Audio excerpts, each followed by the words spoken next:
En Espagne, la réserve de Villafafila est située à une cinquantaine de kilomètres au nord de Zamora. Cette réserve naturelle de 33 000 hectares est implantée en pleine terre de zones cultivées avec, en son centre, de nombreuses lagunes enclavées sur des sols argileux. Ces lagunes, gonflées par les pluies, attirent en hiver de nombreux oiseaux aquatiques migrateurs.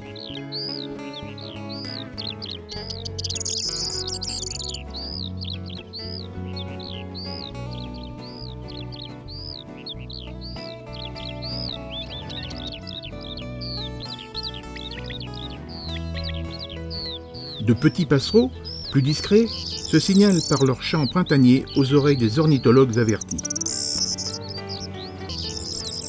La présence de la grande outarde en nombre et densité importante constitue toutefois l'attrait touristique majeur de la réserve. Dès sa création, en 1986, sa notoriété fut immédiate à l'échelle européenne. En cette mi-avril, les mâles portent fièrement et avec prestance leur plumage nuptial. Puis les parades vont s'échelonner pendant une dizaine de jours. Début de matinée et fin de soirée, chacun d'entre eux va s'isoler sur les places dominantes pour magnifier leur intention auprès des femelles.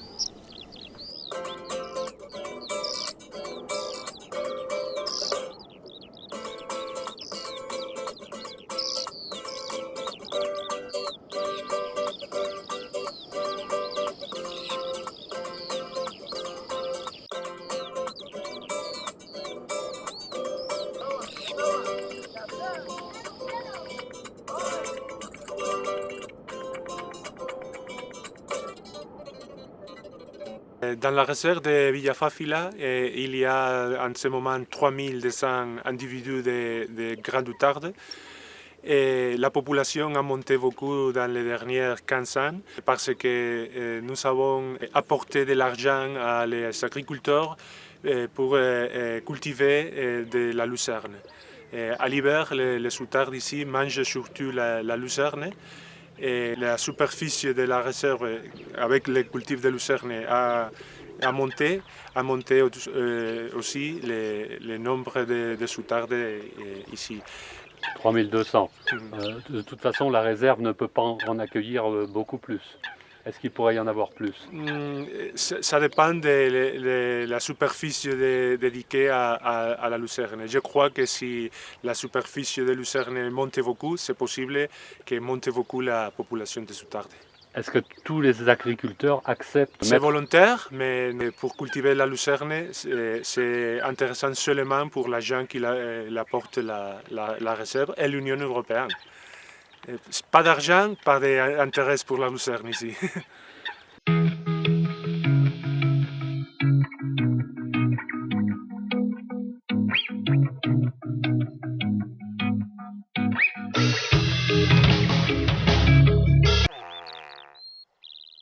Au lever du jour, l'apparition des premiers rayons de soleil galvanise les mâles qui commencent alors leur parade. Elles ont lieu sur des places bien déterminées, situées au centre de grandes parcelles ou bien sur les crêtes de vallons cultivés. Ces points stratégiques permettent aux mâles, moins vigilants en ces périodes de parade, de se protéger d'une approche inopinée d'un éventuel prédateur.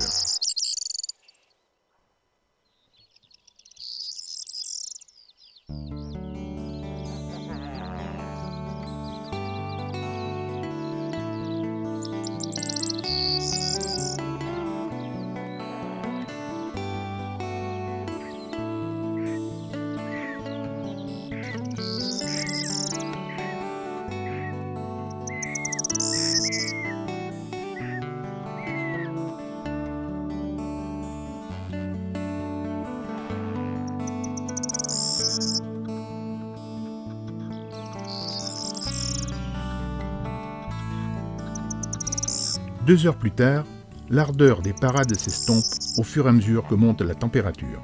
Les outardes se dispersent alors pour se nourrir de jeunes pousses de luzerne, riches en protéines, vitamines et sels minéraux.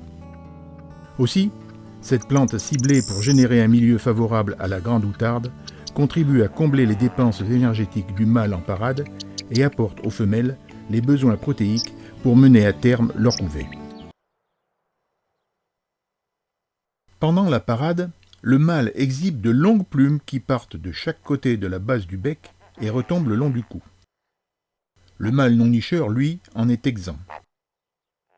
La parade, sur une même place, peut durer une quinzaine de minutes.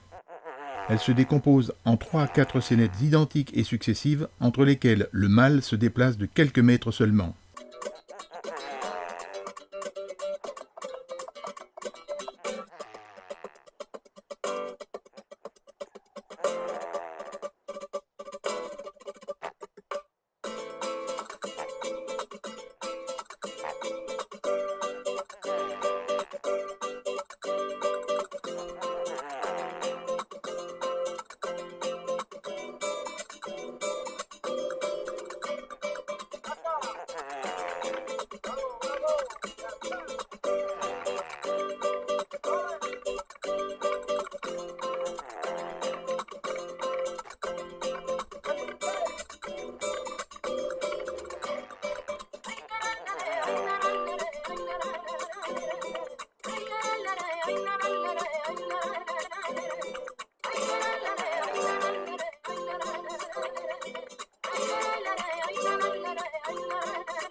En ce moment, l'administration de la réserve, on va acheter des terrains, beaucoup de terrains dans la réserve.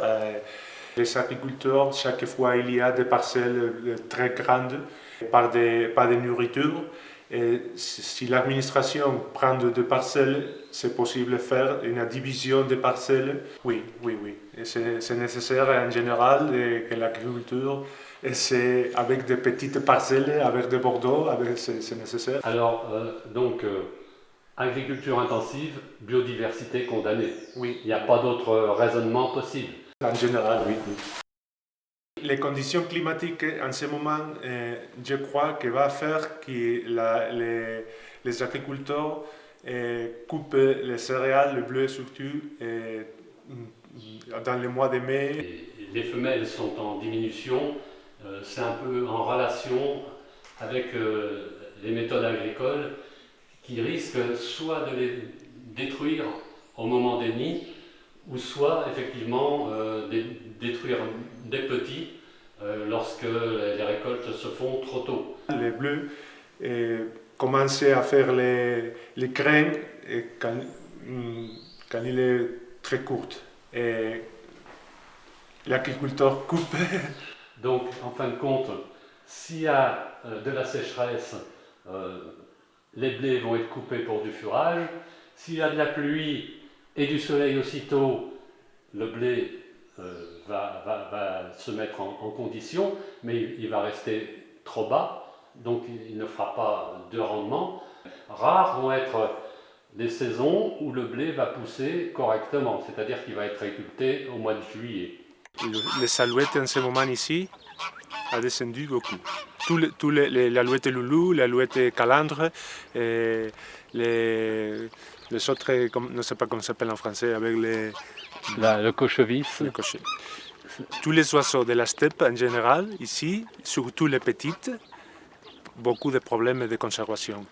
Parce que les céréales, en ce moment, il y a beaucoup de traitements et pas d'insectes. Oui, j'ai vu ce traitement, donc il y a eu une année avec beaucoup de coquelicots, et maintenant on ne retrouve plus les coquelicots et les bleuets. Ça a dû être traité énormément. Vous arrivez ici en printemps qu'à l'hiver il y a plu beaucoup et les agriculteurs ne peuvent pas entrer à les cultifs parce que les tracteurs il ne peut pas entrer dans le champ. Oui, ne peut pas faire le traitement et c'est possible que vous pouvez voir beaucoup de fleurs. Mais cette année, l'hiver est très sèche, les agriculteurs pas de problème pour entrer à les cultifs. Il y a beaucoup de traitements et pas de fleurs, pas d'insectes, rien. Mais c'est volontaire. Il y a des autres agriculteurs qui préfèrent faire l'agriculture moderne. L'agriculture avec beaucoup de rendement. Oui. Et le problème, c'est que la réserve, en ce moment, pas d'argent. Nous avons besoin de l'argent de l'Europe. Voilà. Ici, c'est une petite réserve à l'Espagne et l'argent, c'est Il n'y a pas beaucoup, c'est difficile. Donc la nature et l'écologie passent en dernier, c'est ça. Bon, on va attendre une centaine d'années pour que les mentalités soient évoluées, on verra après.